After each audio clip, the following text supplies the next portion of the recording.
All right, we are group number 7, and this is our presentation on cranial nerve 9, the glossopharyngeal nerve. The nucleus of the glossopharyngeal nerve is located in the medulla oblongata, which is the most inferior part of the brainstem. As you can see, it's located right next to the jugular foramen. Here we have the medulla oblongata, and right above it we have the pons. You can also see it's the green highlighted one right over here. The glossopharyngeal nerve exits the brainstem out from the sides of the upper medulla, where I just showed you, to the vagus nerve. The glossopharyngeal nerve is both motor and sensory. In terms of motor, the stylopharyngeus muscle of the pharynx is innervated by the glossopharyngeal nerve. This muscle acts to shorten and widen the pharynx and elevate the larynx during swallowing. Now, in terms of sensory, the glossopharyngeal nerve provides taste sensation to the posterior 1/3 of the tongue. The glossopharyngeal nerve supplies motor fibers to the stylopharyngeus muscle. The glossopharyngeal nerve runs on the lateral side of this muscle and crosses over it to reach the tongue. The stylopharyngeus is the muscle in the head that stretches between the temporal styloid process and the pharynx.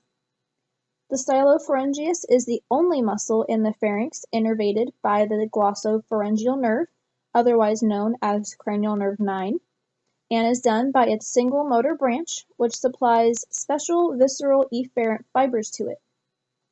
The stylopharyngeus elevates the larynx, elevates the pharynx, and dilates the pharynx to permit the passage of a large food bolus, therefore facilitating swallowing.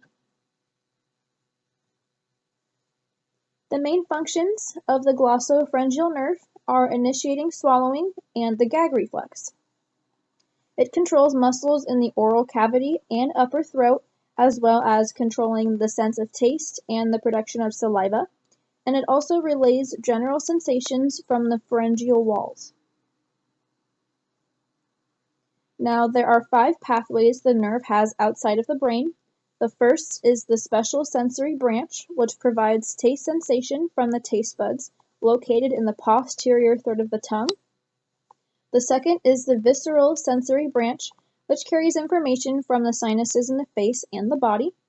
The third is the visceral motor branch, which sends parasympathetic signals to the parotid glands. The fourth is the general sensory branch, which brings information from the skin on the external ear, the tympanic membrane in the ear, the pharynx, and the posterior third of the tongue. And the fifth is the branchial motor branch, which sends information to the stylopharyngeus muscle in the throat to facilitate swallowing. Now, when it comes to termination, the nerve terminates by splitting into several sensory branches. As you can see over in this picture, you see the glossopharyngeal nerve coming out of the medulla. And then it comes down and it splits into the pharyngeal branch, the tonsillar branch, the lingual nerve, and so on.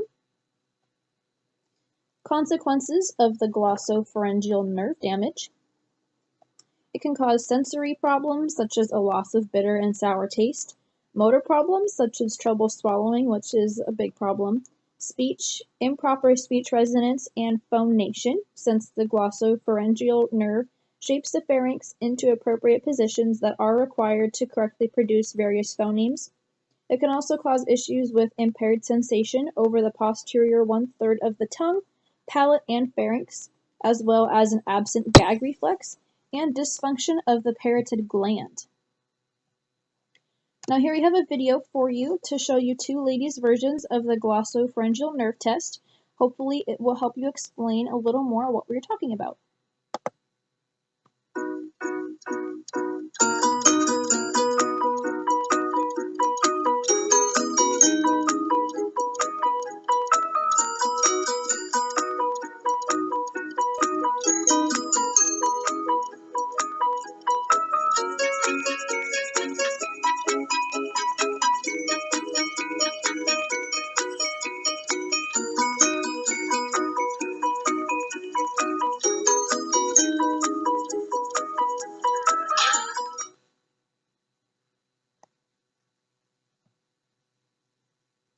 And that was our presentation on cranial nerve 9, the glossopharyngeal nerve. Hope you enjoyed.